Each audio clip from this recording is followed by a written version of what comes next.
இந்த நாள் செய்தி நான் உங்களோடு கூட பகிர்ந்து கொள்ளுகிறேன். ஆண்டவர் இன்றைக்கு ஒரு தீர்க்க தரிசன ஆராதனையாக சொல்லிட்டாரு. அதனால நானும் நிறைய எனக்கு ரொம்ப டீச் பண்ணணும்னு ரொம்ப ஆசையாக இருந்தது. ஆனால் கர்த்தர் ஒரு தீர்க்க தரிசனமாக சில வார்த்தைகளை பேசும்படி ஆண்டவர் சொல்லியிருக்கிறார். ஸோ இன்றைக்கு ஒரு தெய்வீக சந்திப்பை உங்கள் வாழ்வில் இன்னும் அதிகமாய் காணப்போகிறீர்கள். டிவைன் என்கவுண்டர்ஸ் ஆண்டவர் ஃபிக்ஸ் பண்றாரு. ஆமென், அல்லேலூயா. ஹாப்பியா இருக்கீங்க? தமிழ்ல தெய்வீக சந்திப்பு, ஆங்கிலத்தில் டிவைன் என்கவுண்டர். ஆமென். தேவன் உங்களை சந்திக்கிறார். ஆமென், ஹல்லேலூயா. அதுவும் எந்த பகுதியில் சந்திக்கிறார் என்றால், இதுவரை சந்திக்கப்படாத உன் எல்லைகளில், உன் வாழ்க்கையின் எல்லைகளை கட்ட சந்திக்க போறார். ஆமென், ஹல்லேலூயா, ஹல்லேலூயா. இதற்கு சந்தோஷம். இது ஒரு ப்ராஃபட்டிக்கல் வேர்டு தான். ஹல்லேலூயா. சில இடங்கள் பார்த்தீங்கன்னா, அதில் சொல்லும் போது உங்களுக்கு ஈஸியா இருக்கும். அப்படி பார்த்தீங்கன்னா சில இடங்கள் அப்படியே அந்த இடத்த அப்படியே விட்டுட்டு வாழ பழகி இருப்பீங்க. ஹல்லேலூயா. ஒரு இடத்த உங்க வாழ்க்கையில ஒரு பகுதி, ஒரு பிள்ளை இல்லாத பகுதி, இல்ல பொருளாதாரம் இல்லாத ஒரு பகுதி, ஒரு சுகம் பரிபூர்ணம் அடையாத பகுதி, அந்த இடத்தெல்லாம் அப்படியே விட்டுட்டு நீங்க அப்படியே டிராவல் ஆக ஆரம்பிச்சிருப்பீங்க. கேட்டா ஆண்டவர் என்ன நல்லா தான் வச்சிருக்கான்னு சொல்றீங்க. அப்படியே நீங்க அதை அக்செப்ட் பண்ணிட்டு போயிட்டு இருப்பீங்க. அல்லேலூயா. இன்னைக்கு கர்த்தருக்காக நீங்க அக்செப்ட் பண்ணிட்டு போனீங்க பாத்தீங்களா, அந்த பகுதிகளை தான் தேவன் சந்திக்க போகிறார். ஆமென், அல்லேலூயா. அந்த இடத்துலதான் ஒரு ஜெயத்தை கொடுத்து, உண்மையாவே என் நேசர் உயிரோடு இருக்கிறார், என்னை அவர் நினைத்து பார்த்தார், என்னை நினைத்து பார்த்திருக்கிறார், அவர் என்னை மறக்கவே இல்லை. நான் இந்த காரியத்தை மறந்து, இந்த காயங்களை மறந்து, இதை இப்படியே விட்டுட்டு நடக்க பழகிட்டேன். ஆனா என் ஆண்டவர் அதை நினைவு கூர்ந்து என்னை சந்தித்திருக்கிறார் என்று நீங்க சொல்ல போறீங்க. ஆமென். இன்னும் சொல்லணும்னா, சில இடத்துல சேட்டன் சில பகுதிகளை பாழாக்கி விட்டான் உங்கள் வாழ்க்கையில். உங்களுடைய லைஃப்ல சில பகுதியை, அவனுக்கு பேர் என்ன தெரியுங்களா? பாழாக்குகிறவன். நம்ம ஆண்டவர் கட்டுகிறார், பயிர்நிலமாக்குவார்னா அவன் பாழாக்குறவன். அல்லேலூயா. அவனுக்கு அழிக்கிறவன் பேரு, நம்ம ஆண்டவர் ஜீவனை கொடுக்கிறவர் என்ற பேர். ஆமென். இப்ப அவன் அழித்து போட்டான் பாத்தீங்களா உங்க வாழ்க்கையில ஒரு பகுதி, ஒரு பார்ட்ட. அங்கதான் டிவைன் என்கவுண்டர். ஆமென். அந்த பகுதி தான் divine encounter. Amen. receive the name of Jesus everybody. கர்த்தர் அந்த பகுதிகளை, சந்திக்கப்படாத உன்னுடைய வாழ்க்கையின் சில பகுதிகளை தேவன் சந்தித்து அதை எடுத்து கட்ட போகிறார். ஆமென், ஹல்லேலூயா. அதில் அவர் நாமம் மகிமைப்பட போகிறது. ஆமென், ஹல்லேலூயா. சொல்லும் போதே விடுதலை ஆயிட்டீங்கன்னு நினைப்பேன். ஆமென். எத்தனை பேர் விடுதலை ஆகுறீங்க? அப்பாடா, அதை கையில் எடுத்துட்டாரா, அந்த காரியத்தை எடுத்துட்டாரா? ஓகே, நிறைய பேரை பார்க்கிறேன். ஆமென். நான் ரொம்ப நாளா ட்ரை பண்ணி போட்டு இதே பார்த்துட்டே இருக்கணும். நம்ம பாட்டு ஆண்டவர் நம்பி போவோம். அதே முள்ளுன்னு சொல்லி பார்த்தோம், முள்ளு நகரல, முள்ளையும் எடுத்துக்கிட்டே போவோம் அப்படின்னு போன அந்த கட்டத்தை தான் ஆண்டவர் பார்க்க போறாரு. ஆமென். அதான் டீல் பண்ண போறேன்றார் ஆண்டவர். அந்த காரியத்தை உங்க வாழ்க்கையில ஆண்டவர் டீல் பண்ண போகிறார். ஆமென். நீங்க நினைச்சிருக்கலாம் அந்த பகுதியை குறித்து. அந்த பகுதி எந்த பகுதி இன்னும் சொல்றேன். நீங்க மனிதர்கள் நன்மை செய்ய முடியாத எல்லை, யார்கிட்ட சொல்லியும் சொல்யூஷனே இல்லைங்க அந்த பகுதிக்கு. நான் கொட்டோடு கொட்டிட்டேன், புலம்பி தள்ளிட்டேன், எல்லாத்தையும் கண்ணீரா வடிச்சு ஊத்திட்டேன். ஆனாலும் அந்த பகுதிக்கு ஒரு சொல்யூஷனே கிடைக்க மாட்டேங்குது. அல்லேலூயா. அந்த பகுதியை தான் ஆண்டவர் தொட போகிறார். ஆமென். அந்த இடத்தை தான் ஆண்டவர் தொட போறார். மனிதர்களிடையே எனக்கு உதவி செய்வாங்க, இவங்க உதவி செய்வாங்கன்னு பார்த்தேன், அவங்க உதவி செய்வாங்கன்னு பார்த்தேன். பெதஸ்தா குளத்துல அந்த மனுஷன் 38 வருஷமா யாரா நீ வியாதியஸ்திட்ட ஆண்டவர் கேட்கிறாரு, நீ யோவான், நீங்க யோவான் 5ஆம் அதிகாரத்தை சொல்லப்படும் பெதஸ்தா குளம்னாலே அவன் தான். அல்லேலூயா. அங்க பாத்தீங்கன்னா ஆண்டவர் கேட்கிறாரு, நீ குணமாக விரும்புறியா? உடனே அவர் என்ன தெரியுமா சொல்றாரு, என்னை கொண்டு போய் விடுகிறதுக்கு ஒருவரும் இல்லை. அல்லேலூயா.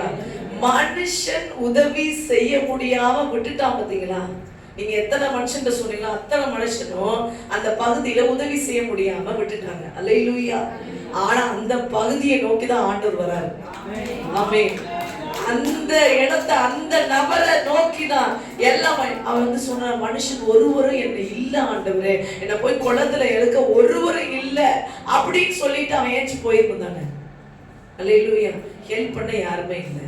அப்ப என்ன தூக்கிட்டு போய் வெளில கொஞ்ச நாள் நான் வெளி உலகத்துல இருந்து பார்த்துட்டு இருக்கேன். எப்படி யாரும் என்னை போய் இறக்கி விட போறது கிடையாது. பிராக்டிக்கல் ட்ரூத் யோசிச்சு பாருங்க. யாரும் என்னை போய் இறக்கி விட போறது கிடையாது. நான் கொஞ்ச நாள் இருக்கிறனாலும் நான் போய் வெளியில போட்டீங்கன்னா, இந்த பெதஸ்தா கொடுத்து வெளியே போட்டீங்கன்னா, நான் உலகத்தை நாச்சும் வேடிக்கை பார்த்துட்டு அல்லேலூயா போய் சேருவேன்னு அவன் நினைக்கணும்ல. அவன் அப்படி நினைக்குது. அல்லேலூயா. பரவாயில்ல, தூக்கிட்டு போறாங்களோ போகலையோ, நம்ம அவரை நம்பி தேவன் அனுப்புகிற தூதனை நம்பி நிற்போம், கடப்போம் இங்கே. அல்லேலூயா. அவரையே நம்பி ஜீவிப்போம். அப்படி முடிவு பண்ணா பாருங்க. யாருமே உதவாத அந்த எல்லையை நோக்கிதான் ஆண்டவர், உனக்கு தூதன் தேவையில்ல, நான் தான் தேவை. உனக்கு மனுஷன் தேவையில்ல, நான் தான் தேவை. ஆமென். உனக்கு மனுஷன் தேவையில்ல, நான் தான் உனக்கு தேவை. ஆமென். ஹல்லேலூயா. நான் தான் உனக்கு தேவை. ஆமென். ஹல்லேலூயா. அந்த பகுதியை தான் ஆண்டவர் டச் பண்ண போறார். எத்தனை பேர் விசுவாசிக்கிறீங்க?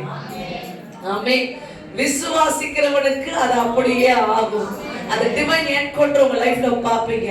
ஆண்டவர் என்கவுண்டர் பண்ணனோட லைஃப் எப்படி மாறிச்சுனா, அந்த பெதஸ்தா குளத்துல 38 இயர்ஸ் இத மாத்தவே முடியாது அப்படின்ற விஷயத்தை ஆண்டவர் மாற்றினார். ஆமென். உங்க வாழ்க்கையிலும் மாற்றமே முடியாது நீங்க விட்ட இடம், மனுஷங்க கைவிட்ட இடம், அந்த இடத்தை கர்த்தர் மாற்ற போகிறார். ஹல்லேலூயா.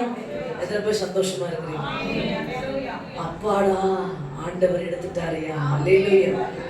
அல்லேலூயா. சொல்லுங்க, என்னுடைய அந்த முடியாத வைத்திருந்த, என்னதான் சந்தோஷமா இருந்தாலும் என்னதான் பண்ணாலும் அந்த பகுதியோட அழுத்தம் உங்கள் எல்லையில் இருந்து கொண்டே இருக்கும். ஆமென்.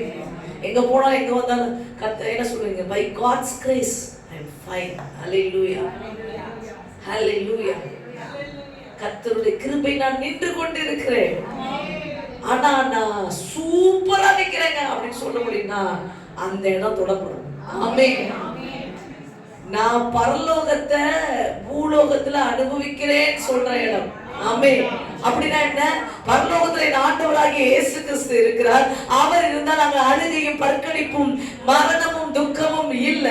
அதே வாழ்வை நான் இங்க வாழணும். ஆமென். அப்ப என்னுடைய வாழ்க்கையில ஒரு எல்லை தேவனால் சந்திக்கப்பட வேண்டும். ஒரு மறைக்கப்பட்ட எல்லை, ஒருவரால் சந்திக்க முடியாத ஒரு எல்லை, ஒருவரால் தொட முடியாத ஒரு எல்லை தேவனால் சந்திக்கப்பட வேண்டும். தங்கச்சிங்களா, உங்களுக்கு ஆண்டவர் பேசுறார். முட்டி மோதி பாக்குறீங்க, செவரோட முட்டுறீங்க, மனுஷனோட முட்டுறீங்க, எல்லாரோடையும் முட்டி பாக்குறீங்க. உங்க எல்லைகளை தேவன் சந்திப்பார். ஆமென். அல்லேலூயா. கர்த்தருக்கு மகிமை உண்டாகட்டும். இன்னைக்கு ஒரு விஷயத்த நீங்க இங்க எடுத்துட்டு போகணும். நான் ரொம்ப நாளா பாழாய் கிடக்குது பாருங்க. யாருமே நானே விட்டுட்டேன், எல்லாரும் விட்டுட்டாங்க, நான் அதோடு நடக்க பழகிட்டேன். ஆனா அந்த இடத்தை தேவன் சந்திக்கிறார். ஆமென். அல்லேலூயா. கர்த்தர் என்னை சந்திக்க போகிறார். ஒரு பெரிய என்கவுண்டர் என் லைஃப்ல அவர் ஃபிக்ஸ் பண்ணிருக்கார். ஆமென். ஜீசஸ். அல்லேலூயா. இழந்ததையெல்லாம் கர்த்தர் திரும்ப கொடுப்பார். இழந்த சந்தோஷம், அந்த என்கவுண்டர்ல என்ன நடக்கும்னு சொல்றேன். அந்த பெதஸ்தா குளத்துல இருந்த அந்த மனுஷனுக்கு இழந்த சுகம் கிடைச்சிச்சு. ஆமென். இல்லாத சுகம் கிடைச்சிச்சு. உனக்கும் கிடைக்கும். ஆமென். ஹல்லேலூயா. Thank you wonderful Jesus. இன்னொன்று பார்த்தீங்கன்னா, இன்னொரு எக்ஸாம்பிள் சொல்லணும் அப்படின்னா, அந்த பெரும்பாலுள்ள ஸ்திரீ அநேக வைத்தியர்களை சந்தித்து எல்லா டாக்டர்ஸும் போயாச்சு. அல்லேலூயா. ஃபைனலி நான் இவர் வஸ்திரத்தை தொட்டாவது சுகமாக்கிறேன். ஆமென். அப்படின்னு வராங்க. அல்லேலூயா. அவங்க லைஃப்ல எல்லா மனுஷங்களும் கைவிட்டாலும், எல்லா நாலேஜபிள் பர்சன் கைவிட்டாலும் காட் ஹீல் பண்ணாரு. ஆமென். இதுதாங்க உங்க வாழ்க்கையை ஆண்டவர் செய்ய போறாரு. ஆமென். கர்த்தருக்கு மகிமை உண்டாகட்டும். 2 ராஜாக்கள் 4ஆம் அதிகாரம் 12வது வசனம். 2 ராஜாக்கள் 4ஆம் அதிகாரம். ஒரு அருமையான ஸ்திரீயை குறித்து நாம் இன்றைக்கு தியானிக்க இருக்கிறோம். செய்ய வேண்டியது யார் அந்த அவள் நம்ம முதல் தெரிஞ்சுப்போம். ஆமா, 4ஆம் அதிகாரம் 8வது வசனத்திலிருந்து படிங்க. பின்பு ஒரு நாள் எலிசா சுனேமுக்கு போயிருந்த போது அங்கே இருந்த கனம் பொருந்திய ஒரு ஸ்திரீ அவளை போஜனம் பண்ண வருந்தி கேட்டுக்கொண்டாள். அப்படியே அவன் பயணப்பட்டு வருகிற போதெல்லாம் போஜனம் பண்ணும்படி அங்கே வந்து தங்குவாள். அவள் தன் புருஷனை நோக்கி, இதோ நம்மிடத்தில் எப்போதும் வந்து போகிற தேவனுடைய மனுஷனாகிய இவர் பரிசுத்தவான் என்று காண்கிறேன். நாம் மெத்தையின் மேல் ஒரு சிறிய அறை வீட்டை கட்டி அதில் அவருக்கு ஒரு கட்டிலையும் மேஜையும் நாற்காலியையும் குத்து விளக்கையும் வைப்போம். அவர் நம்மிடத்தில் வரும்போது அங்கே தங்கலாம் என்றாள். ஒரு நாள் அவள் அங்கே வந்து அந்த அறையிலே தங்கி அங்கே படுத்துக் கொண்டிருந்தான். அவன் தன் வேலைக்காரனாகிய கேயாசை நோக்கி, இந்த சினேமியாளை அழைத்து கொண்டு வா என்றான். அவளை அழைத்து கொண்டு வந்தான். அவனுக்கு முன்பாக நின்றான். அவன் கேயாசியை பார்த்து, இதோ இப்படிப்பட்ட சகல காரணையோடும் எங்களை விசாரித்து வருகிறாயே, உனக்கும் நான் என்ன செய்ய வேண்டும்? ராஜாவினிடத்திலாவது சேனாதிபதியினிடத்திலாவது உனக்காக நான் பேச வேண்டிய காரியம் உண்டோ என்று அவளை கேட்கிறாள். அதற்கு அவள், என் ஜனத்தின் நடுவே நான் சுயமாய் குடியிருக்கிறேன் என்றாள். அவளுக்கு செய்ய வேண்டியது என்னவென்று கேயாசியை அவள் கேட்டதற்கு, அவன் அவளுக்கு பிள்ளை இல்லை, அவள் புருஷனும் பெரிய வயதுள்ளவன் என்றான். ஹல்லேலூயா. இந்த சுனேமியாளுடைய இருதயத்தை பாருங்க. அவள் என்ன சொல்றா அப்படின்னா, எலியா தீர்க்கதரிசிட்ட என்ன சொல்றா அப்படின்னா, நீ உனக்கு நான் ஏதாவது செய்யணுமா? எலியா தீர்க்கதரிசிக்கு வீட்டை கொடுத்து தங்க வச்சு சுனேமியாள். ஹல்லேலூயா. எலியா தீர்க்கதரிசி கேட்குறாங்க சுனேமியாள்கிட்ட, உனக்கு நான் ஏதாவது செய்யணுமா? ராஜாட்ட போய் பேசணுமா? அப்புறம் தீர்க்கதரிசிகள் ராஜாக்களோடு பேசக்கூடிய அதிகாரமுடையவர்களாக இருந்தார்கள். அப்போ போய் நான் உனக்காக ராஜாட்ட பேசி ஏதாவது வாங்கணுமா? உடனே இவங்க சொல்றாங்க, என் ஜனத்தின் நடுவே நான் சுகமாய் குடியிருக்கிறேன். ஆனா உண்மையா அவங்களுக்கு யாரும் இல்லை, பிள்ளையே இல்லை. ஆனா அவங்க என்ன சொல்றாங்க, நான் நல்லா இருக்கிறேன் அப்படின்றாங்க. அல்லேலூயா. ஏன்? அவர்கள் அந்த குறைகளை ஏற்றுக்கொண்டு அதிலேயே வாழ பழகிட்டாங்க. அல்லேலூயா. நான் சொன்னபடியே நல்லா இருக்கேங்கன்னு சொல்லி அவங்க வாழ பழகிட்டாங்க. ஆனா ஆண்டவர் விசாரிக்கிற தேவனாய் இருக்கிறார், உன்னுடைய அடிக்காயத்தை கட்டுகிற தேவனாய் இருக்கிறார். அல்லேலூயா. அப்ப கேயாசியை கூப்பிட்டு, இந்த சுனேமியாளுக்கு என்ன வேணும்? அப்ப கேயாசி சொல்றான், அவளுக்கு பிள்ளை இல்லை. அல்லேலூயா. அப்போ உடனே எலியா என்ன சொல்றாங்க அப்படின்னு பார்த்தீங்கன்னா, அப்பொழுது அவன் அவளை கூப்பிடு என்றான். அவளை கூப்பிட்ட போது அவன் வந்து வாசப்படியில் நின்றான். அப்பொழுது அவன், ஒரு பிராண உற்பத்தி கால திட்டத்திலே ஒரு குமாரனை அணைத்து கொண்டிருப்பாய் என்றான். அதற்கு அவள், ஏது தேவனுடைய மனுஷனாக என் ஆண்டவரே, உமது அடியாளுக்கு அபத்தம் சொல்ல வேண்டாம். ஏன் அப்படி சொல்றா அப்படின்னா, வயதான கணவர். அல்லேலூயா. ஆனா சொன்னபடியே அந்த ஸ்திரீ கர்ப்பம் தரித்து ஏசா சொன்னபடியே அவளுக்கு உற்பத்தி காலத்துல என்ன நடக்குது? ஒரு குழந்தை பிறக்கிறது. ஆமென். அல்லேலூயா. சோ இததான் நான் உங்களுக்கு ஒரு உதாரணமாக முன்ன சொன்ன காரியத்துல நீங்களே மறந்து போயிருந்தாலும் தேவன் உங்களுடைய காரியத்தை சரிவர செய்து முடிக்க அவர் திட்டம் உள்ளவராய் இருக்கிறார். குறைவுகள் எல்லாம் கிறிஸ்து இயேசுவினால மகிமையில் நிறைவாகிற இடத்துக்கு நேராக தேவனுடைய திருப்பி இருக்கிறார். ஃபர்ஸ்ட் இந்த என்கவுண்டர்ல என்ன நடக்க போகுதுன்னா, உங்களுக்கு ஆசீர்வாதம் இல்லாத அந்த இடத்துல ஆசீர்வாதத்தை கொடுக்க போறேன். அதான் அந்த குழந்தைன்னு சொல்றேன். கர்ப்பத்தின் கனி கர்த்தரால் வரும் சுதந்திரம். அல்லேலூயா. முதல் என்கவுண்டர்ல என்ன நடக்குது அப்படின்னா, உங்களுக்கு ஆசீர்வாதம் கிடைக்குது. ஆமென். எந்தெந்த பகுதிகளில் நீங்க ஆசீர்வதிக்கப்படாம அதை ஏற்றுக்கொண்டு வாழ்ந்தீங்களோ அந்த ஆசீர்வாதங்கள் உங்களுக்கு கிடைக்குது. Encounter number 1. அல்லேலூயா. எல்லாருக்கும் எல்லா ஆசீர்வாதம் கிடைச்சிருச்சா? அல்லேலூயா. எல்லா ஆசீர்வாதங்கள் நீங்க நினைக்கிறீங்களே, உலக பிரகாரமான ஆசீர்வாதங்கள், ஆவிக்குரிய ஆசீர்வாதங்கள். சோ ஏதாவது ஒன்று கிடைக்காமல் இருக்குமானால் அந்த ஆசீர்வாதத்தை தான் தேவன் தரப்போகிறார். ஆமென். ரொம்ப நாளா காத்திருந்த ஆசீர்வாதமா இருக்கலாம், கர்த்தர் தரப்போகிறார். காரியத்தை கைகூடி வர போகிறார்.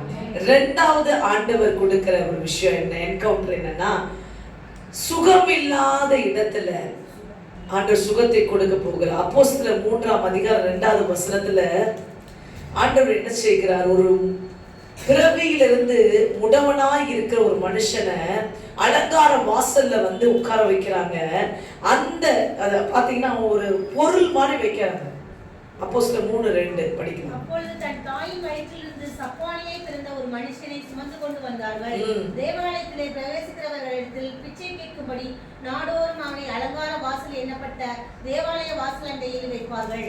தேவாலயத்தில் வைப்பார்கள்னா என்ன? வைக்கப்படுவான்னு கூட சொல்லப்படல. அவனால் நத்திங் யூஸ். அது ஒரு பொருள். அல்லேலூயா. ஒரு ஆப்ஜெக்ட். இருக்கீங்களா? எங்கேயாவது இடத்துல நீங்க ஆப்ஜெக்ட் மாதிரி வைக்கப்பட்டிருக்கிறீங்கன்னா, பொருள் மாதிரி வைக்கப்பட்டிருக்கீங்கன்னா, ஜஸ்ட் ஒரு ஆப்ஜெக்டா டெய்லி யூஸ் பண்ற ஒரு ஆப்ஜெக்ட் திங்ஸ் அப்படியா நீங்க வைக்கப்பட்டிருக்கீங்க? இன்னைக்கு நீங்க ஜீவனை பெறுவீங்க. ஆமென். உயிரடைவீங்க. ஆமென். கர்த்தர் தம்முடைய வார்த்தையினால் உங்களை உயிரடைய பண்ணுகிறார். அந்த முடவன் இயேசு என்ற நாமத்தில் எழுந்து நடந்து தேவாலயத்துக்குள்ள பிரவேசித்தான். ஆமென். இப்ப இந்த செஷன் என்னத்துல நடக்கும்? உங்க வாழ்க்கையில ஹீலிங் நடக்கும். ஆமென். ஃபர்ஸ்ட் செஷன் என்கவுண்டர்ல பிளஸிங், செகண்ட் செஷன் என்கவுண்டர்ல ஹீலிங். எங்கேயுமே ஆப்ஜெக்ட் மாதிரி வைக்கப்படலையா? யாராவது உங்களை ஒரு ஆப்ஜெக்ட் மாதிரி பார்த்துட்டு போயிருக்காங்களா? எத்தனை பேர்? ஒரு பொருள், உயிரற்ற பொருள். இதுக்கு உணர்வும் கிடையாது, ஒன்றும் கிடையாது. இது வந்து அசையும் பொருள், அவ்வளவுதான். அல்லேலூயா. அப்படி நீங்க வைக்கப்பட்ட இடத்துல தான் கர்த்தர் உங்களுக்கு ஜீவனை கொடுக்கிறார். ஆமென். உங்களை சாட்சியாக நிறுத்த போறார். ஆமென். அல்லேலூயா. ஹீல் ஆகுது, ஒரு ஹார்ட் ஹீல் ஆக போகுது. அந்த இடத்துல தூக்கிட்டு போய் வைக்கும் போது அவன் பாருங்க அப்படியே திரும்பி யாரை தூக்கிட்டு வரும். அல்லேலூயா. உயிரோடு செத்தவனை போல அவன் இருந்தான். அல்லேலூயா. ஆனா கர்த்தர் அவனுடைய இருதயத்தை ஹீல் பண்ணாரு, அவன் சரத்தை ஹீல் பண்ணாரு. ஆமென். அல்லேலூயா. உங்களுக்கு அப்படி ஒரு என்கவுண்டர் ஆண்டவர் ஃபிக்ஸ் பண்ணிட்டாரு. ஆமென். அல்லேலூயா. Thank you wonderful master. எத்தனை பேர் ஆசீர்வதிக்கப்படுறீங்க? Thank you Jesus. அடுத்ததா பாத்தீங்க அப்படின்னா லூக்கா 13ஆம் அதிகாரம் 11வது வசனம். Deliverance encounter. ஆண்டவர் பிசாசின் பிடி. எப்ப பார்த்தா தூங்கினா அந்த பிசாசு வருது, இந்த பிசாசு வருது, ஒரே இருளா இருக்குது, ஒரே பேய் தொல்லைகளாவே இருக்குது. அல்லேலூயா. மனுஷனா பேயான்னு தெரியல. அல்லேலூயா.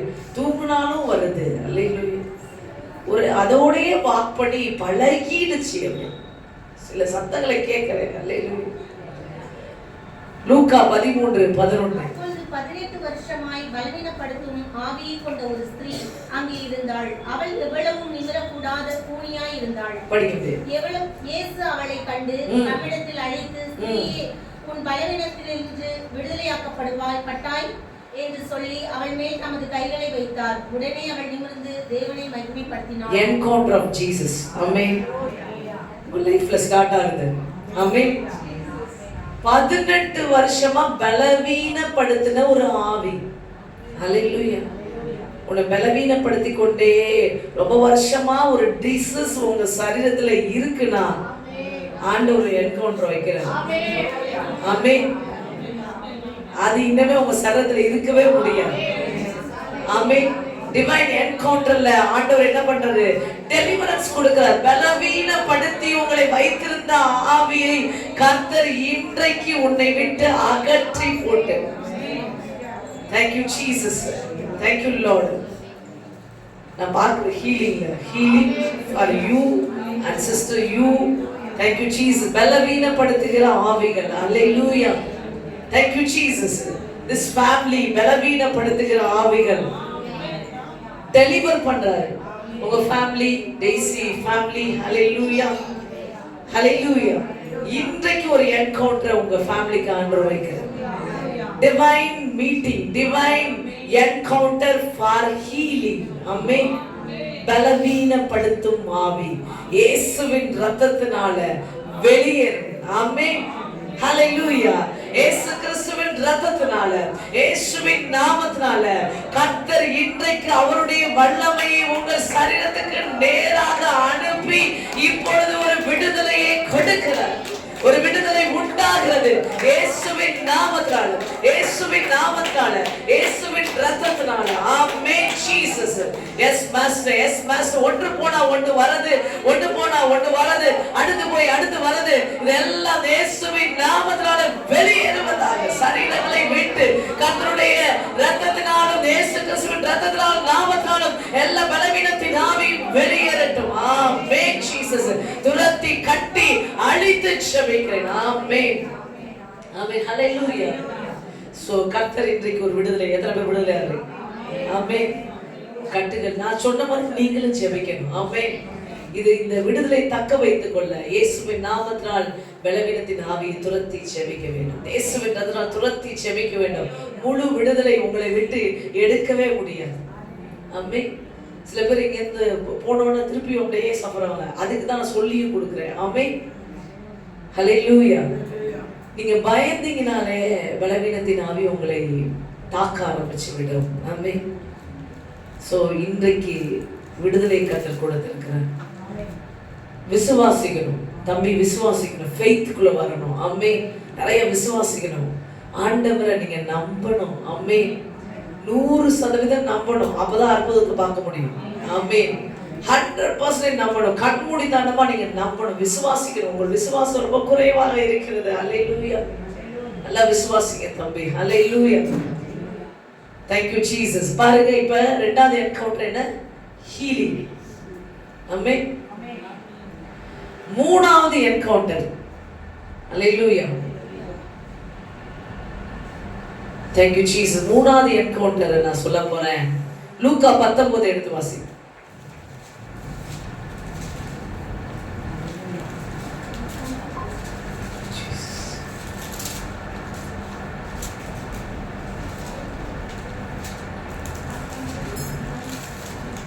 படிங்க. 19:2. ஆயக்காரருக்கு தலைவனும் ஐஸ்வர்யவனுமாயிருந்த சகேயு எனப்பட்ட ஒரு மனுஷன் இயேசு எப்படிப்பட்டவரோ என்று அவரை பார்க்க வகை தேடினான். அவன் உள்ளனாய் இருந்தபடியால் ஜனக்கூட்டத்தில் அவரை காணக்கூடாமல் அவர் போகும் வழியில் முன்னாக ஓடி அவரை பார்க்கும்படி ஒரு காட்டாத்தி மரத்தில் ஏறினான். இயேசு அந்த இடத்தில் வந்தபோது அண்ணாந்து பார்த்து அவனை கண்டு, சகேயுவே, நீ சீக்கிரமாய் இறங்கி வா, இன்றைக்கு நான் உன் வீட்டிலே தங்க வேண்டும் என்றார். அவன் சீக்கிரமாய் இறங்கி சந்தோஷத்தோட அவரை அழைத்துக் கொண்டு போனான். அதை கண்ட யாவரும், இவர் பாவியான மனுஷனிடத்தில் தங்கும்படி போனார் என்று முறுமுறுத்தார்கள். சகேயு நின்று கர்த்தரை நோக்கி, ஆண்டவரே, என் ஆஸ்திகளில் பாதியை ஏழைகளுக்கு கொடுக்கிறேன். நான் ஒருவரிடத்தில் எதையாவது அநியாயமாய் வாங்கினது உண்டானால் நாளாத்தனையாக திரும்ப செலுத்துகிறேன் என்றான். ஹல்லேலூயா. Thank you Jesus. இந்த மூணாவது என்கவுண்டர் சால்வேஷன். ஆமென். சின்ஃபுல் லைஃப்ல இருக்கிற மனுஷங்களை ஆண்டவர் பரிசுத்த வாழ்வுக்கு நேராக திருப்பினார். ஆமென். உங்க வாழ்க்கையில ஏதாவது சின் நேச்சர்ல நீங்க இருப்பீங்கன்னா அந்த இடம் தேவனால் சந்திக்கப்படும். ஆமென். சகேயு வீட்டுக்குள்ள வந்த உடனே சகேயிட்ட ஆண்டவர் பிரசங்கம்லாம் பண்ணல. அவரை பார்த்த உடனே அவர் என்ன ஆகப்பட்டார்? ஒரு பரிசுத்தவான். அதேதான் சேம் திங் பேதுருவுமே. அந்த பரிசுத்தவானை பார்த்த உடனே நான் பாவி என்ற உணர்வடைந்து நான் மனம் திரும்ப வேண்டும் இடத்துக்கு மாறுகிறான். அல்லேலூயா. இன்றைக்கும் இயேசு உங்களுடைய எங்கேயாவது அந்தகார பாவங்கள் இருக்குமானால், எந்த இடத்துலாவது பாவம் இருக்குமானால் அந்த இடத்துல தேவன் வந்து நிற்க போகிறார். ஆமென். ஹல்லேலூயா. அவருடைய பிரசன்னத்தினால் அந்த பாவங்கள் மாற்றப்பட போகிறது. ஆமென். சால்வேஷன் உண்டாக போகுது. அல்லேலூயா. மூன்றாவது ரட்சிப்பு தான் ஆண்டவர் கொடுக்கிற என்கவுண்டர். உங்க வாழ்க்கையில பாவத்தில் இருந்து ரட்சிப்பு. Hallelujah. Thank you Jesus. எத்தனை பேர் இருக்கிறீங்க? நான் பாவத்தை விட்டு ரொம்ப நாள் ஆச்சுங்க. Hallelujah. அப்படின்னு சில பேர், எனக்கு அதுக்கு சம்பந்தம் கிடையாதுங்க அப்படின்னு சில பேர் சொல்லலாம். நான் சகைய அளவுக்கு பாவத்துலலாம் இல்லைங்க. அவன் வந்து அநியாயமா வரி வசூல், அதனால தான் அநியாயமாய் ஒத்துக்கிறான். பார்த்தீங்களா? அநியாயமா. நான் யாருக்கு எந்த அநியாயமும் பண்ணவே இல்லைங்க. அல்லேலூயா. நான் ரொம்ப நியாயமா நடந்து கொண்டு இருக்கிறேன். அல்லேலூயா. அப்படின்னு எங்கேயாவது சொல்ல முடியுமா? ஏதாவது 4 இட்லிக்கு பல 4 இட்லி கொடுக்க வேண்டிய இடத்துல 2 இட்லி எடுத்து வச்சுட்டு 2 இட்லி போதும் அவங்களுக்கு அப்படின்னு நினைச்சு கூட செஞ்சிருக்கலாம். அல்லேலூயா. அல்லேலூயா. சின்ன விஷயமா இருந்தாலும் பெரிய விஷயமா இருந்தாலும் பார்த்தீங்களா, நம்ம பல இதெல்லாம் எங்க திரும்ப சிக்கும் அநியாயம். இந்த பண விஷயத்துல, பொருள் விஷயத்துல கொடுக்குறோன்னு சகோதரிகள் சகோதரர்கள் கூட சொல்லியிருப்போம். அல்லேலூயா. சரி, அவனுக்கு ஏன் அவ்வளோ கொடுக்கணும், ஒரு 2000 கட் பண்ணு. அல்லேலூயா. அங்க என்ன நடக்குது? அநியாயம் நடக்குது. அல்லேலூயா. கொடுக்குறேன்னு சொல்லிட வேண்டியது, ஆனா பணம் உகராது. சரி, அவன்கிட்ட தான் நிறைய இருக்கு, சரி ஒரு 2000 கட் பண்ணி கொடுப்போமே. அல்லேலூயா. அப்புறம் பெரிய பெரிய அநியாயம் இல்லை, இந்த குட்டி குட்டியா ஏதாவது பண்றது. சரி 2 புடவை எடுத்தாச்சு சகோதரிக்க, கொடுக்க மனசு வராது. எடுக்கும் போது எடுத்தாரு, 2ம் அவங்களுக்காக தான் எடுத்தேன். அல்லேலூயா. ஆனா கொடுக்கும் போது சரி ஒன்றை கொடுப்போம், அப்புறமா ஒன்றை கொடுப்போம். அல்லேலூயா. இதில் ஒரு சின்ன எக்ஸாம்பிள் தான் சொல்றேன். ஆனா நீங்க நம்மளுடைய வாழ்க்கையில யோசிச்சு பாருங்க, சின்ன சின்ன விஷயங்கள் கூட சில பாவங்களா மாறிடும். அல்லேலூயா. சோ இன்னைக்கு அப்படிப்பட்ட பாவங்கள் உங்களுக்குள்ள இருக்குமானால் அதுல இருந்து ஒரு பெரிய விடுதலையை உங்களுக்கே தெரியாம இருந்துட்டு இருக்கும். அல்லேலூயா. அதுல இருந்து ஒரு ரட்சிப்பை கர்த்தர் காண செய்வார். நம்ம ரட்சிப்புன்றது தினந்தோறும் பெறுகிற அனுபவம். பாவமே இல்லைன்னு கம்யூனிட்டி எடுக்க வேண்டியது. அல்லேலூயா.